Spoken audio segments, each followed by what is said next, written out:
नमस्कार बंधुरा मेघार साथे बांगालियानार आरो एकटी पर्वे आपनादेर सबाइके स्वागत। शीतकाले पेঁয়াজকলি आमादेर सकलेरই खूब पछंदेर एकटी सब्जी। आज सेई पेঁয়াজকলিরই एकटी रेसिपि आपनादेर संगे शेयर करछि। डिम दिये पेঁয়াজকলি भात एबं रुटी दुटोर साथेई खेते किन्तु एटा दारुण लागे। अति अवश्यई ट्राई करबेन, भीषण सहज एकटा रेसिपि। प्रथमे एकटा कड़ाइते आमि 2 टेबिल स्पून मतो सर्षेर तेल दिये तेलटा खूब भालो करे गरम होले ओर मध्ये लम्बा करे केटे राखा पेঁয়াজকলিটা दिये भेजे तुले नेब। 200 ग्राम पेঁয়াজকলি নিয়েছি আমি এখানে। আর পেঁয়াজকলি ভাজার জন্য যেমন কাটি ঠিক সেইভাবে এটাকে কেটে নিয়েছি। পেঁয়াজকলিটা ভাজার সময় কিন্তু গ্যাসের ফ্লেমটা কমালে চলবে না, তাহলে পেঁয়াজকলিটা একদম নেতিয়ে যাবে। আমি এটাকে ঢাকা দিয়ে দিয়ে 2 থেকে 3 মিনিট মতো ভেজে নিচ্ছি। আর এই সময় গ্যাসের ফ্লেমটা আমি মিডিয়াম থেকে হাই রেখেছি।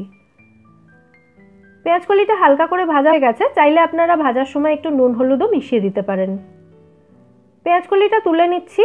তারপর যেটুকু তেল কড়াইতে রয়েছে তার মধ্যে ফোড়নের জন্য দিয়ে দিলাম একটা শুকনো লঙ্কা 2 টুকরো করে। শুকনো লঙ্কাটা একটু ভাজা ভাজা হয়ে গেলে এর মধ্যে দিচ্ছি একটা মিডিয়াম সাইজের পেঁয়াজ কুচি। পেঁয়াজটাকে খুব বেশি ভাজার দরকার নেই, একটু নরম হয়ে গেলে এবং পেঁয়াজের কালারটা একটু চেঞ্জ হয়ে গেলেই হবে। তারপর এর মধ্যে দিচ্ছি আমি একটা ছোট টমেটো কুচি। টমেটোটা একটু নাড়াচাড়া করে নেওয়ার পর এর মধ্যে দিয়ে দিতে হবে আদা রসুন বাটা। আমি এখানে আদা রসুনটা একটু জল দিয়ে পাতলা করে বেটেছি, সেই জন্য 2 চা চামচ দিলাম। আপনারা যদি একদম জল ছাড়া বাটাটা ইউজ করেন তাহলে হাফ চা চামচ দিলেই হবে। আদা রসুনের কাঁচা গন্ধ চলে যাওয়া পর্যন্ত এটাকে একটু কষিয়ে নিচ্ছি।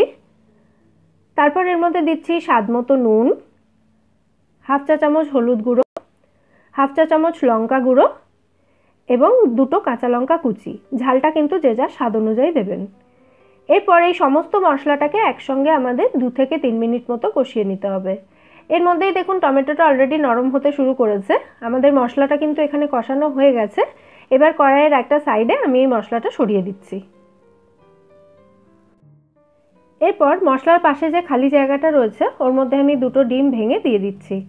ডিমটা আমাদের ভুর্জি করে নিতে হবে, তার জন্য ডিমটাকে খুব ভালো করে ফেটিয়ে নিচ্ছি আমি কড়াইয়ের মধ্যেই। আপনারা চাইলে কিন্তু ডিমটাকে আলাদা ফেটিয়ে তারপরে এখানে মেশাতে পারেন। এইভাবে মেশাতে মেশাতেই আমাদেরকে একদম ডিমটার ভুর্জি বানিয়ে নিতে হবে। তারপর সমস্ত ভুর্জিটাকে মশলার সঙ্গে একসাথে মিশিয়ে একটু কষিয়ে নিতে হবে। কষানো হয়ে গেলে এর মধ্যে দিয়ে দিচ্ছি আমি আগে থেকে ভেজে রাখা পেঁয়াজকলিটা।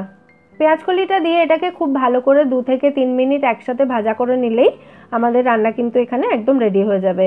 চাইলে এর মধ্যে একটু মটরশুঁটিও দিতে পারেন আর নামানোর সময় একটু ধনেপাতা কুচিও ছড়িয়ে দিতে পারেন।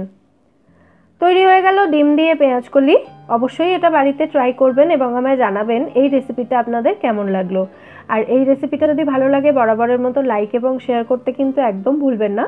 আর প্লিজ আমার চ্যানেলটা সাবস্ক্রাইব করে নেবেন যদি এখনও পর্যন্ত না করে থাকেন বা আপনি যদি আমার চ্যানেলে নতুন হন। ফিরে আসবো নতুন কোনো রেসিপি নিয়ে। সবাই সুস্থ থাকবেন, ভালো থাকবেন এবং সবাইকে ভালো রাখবেন।